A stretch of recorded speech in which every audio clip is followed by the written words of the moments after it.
Welcome to week 6 of Embers. It has been great to be with you this far. We are more than halfway through our fall focus, and we have been learning how God has created us for community, and how that community is shaping us and transforming us, and how it is making us more effective for the mission to make more and better disciples. And I hope that you are being challenged and that you're growing and that you're having a great time in your groups. Let's acknowledge something important. This kind of community, it's not always easy, right? Real connections, they take time. Growth takes vulnerability. Discipleship, true Christ-centered living, it takes a lot of effort, and it's going to cost us all something. And that's what I want to spend a few minutes talking about today, the cost of discipleship. The idea that there are lots of things in the world that are begging for our attention, but our discipleship should be a top priority, and we should be willing to sacrifice and pay the price required to grow as a disciple. Let me ask you a question. Have you ever said yes to something that sounded simple enough at the beginning, but then the more you got into it, the more you realized that you should have said no, that this is going to be a lot harder than you thought it was going to be? Maybe it was like training for a marathon, or it was like saying yes to getting your kids a puppy, or buying a fixer-upper, right? You bought this old house that needed a lot of work because you loved the charm, and of course Chip and Joanne made it look so easy. It sounded like a great idea until you had to get up early in the morning to start running, or the dog chewed up the things that were important to you, or the basement started leaking. And yet, for many of those things, all throughout those challenges, we found that they were worth it. We found that it was worth the inconvenience. It was worth the effort. It was worth the price paid for the outcome. Well, discipleship is the same way. And it sounds so beautiful, right? Follow Jesus. Grow in your faith, right? Live with purpose. These are all things that sound amazing. We would love to do them until we get into it and realize what it might cost us. Look at Luke chapter 9, verse 23. Jesus says, "If anyone would come after me, let him deny himself, take up his cross daily, and follow me." Jesus is telling people that if they want to follow him, they should probably expect to be crucified. That's what he just said. He says, following me is not going to be a side hustle. It's not going to be a weekend warrior activity. This is going to be a daily and a costly pursuit. This journey is going to involve some self-denial, some sacrifice, some submission, which are hard to do. And they're very difficult to give up, very difficult to accomplish. However, he says, if you're going to follow me, that's what's required, and it's worth it. He doesn't sugarcoat this for anyone. He tells them, transformation isn't cheap. Discipleship will cost something. Let's just name some of those costs. Like, if you really want to grow as a disciple, what's it going to cost you? It's going to cost you time.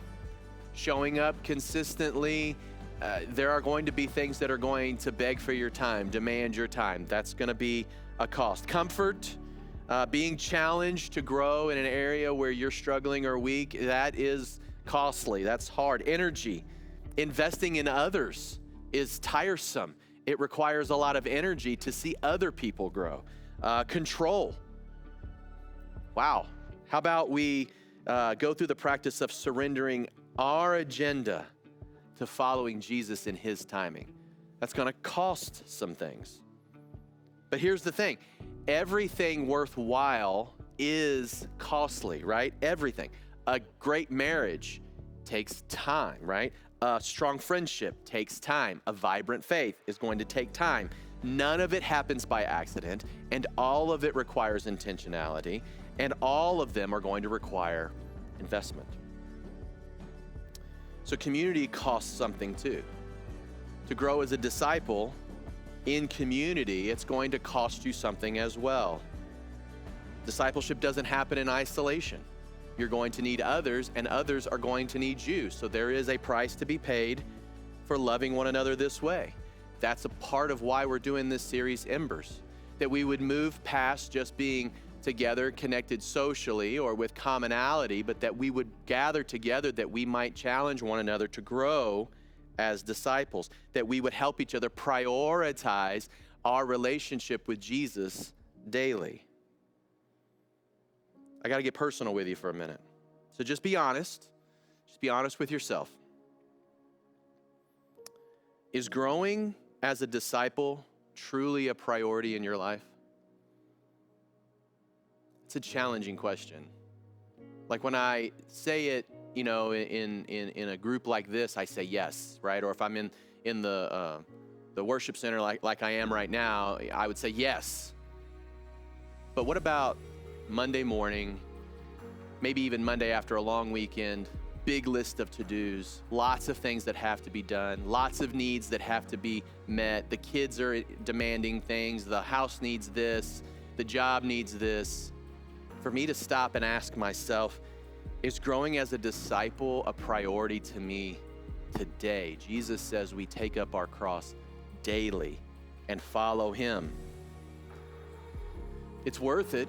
I know it's worth it, but it's difficult. It's difficult to pay that price. And I'm inspired by those who have gone before me and who have done that, who have set an example of what it means to pay the price to follow Jesus. There was this woman, Lilias Trotter, and in the late 1800s, Lilias Trotter was a rising star in the art world of Victorian England.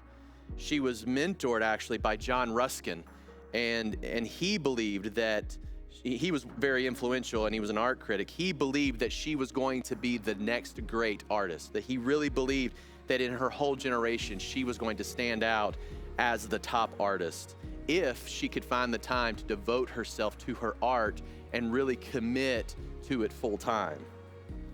The problem was Lilias felt a deeper call, and it was not a call towards fame and art galleries, but rather it was a call to follow Jesus. She had this growing passion for discipleship.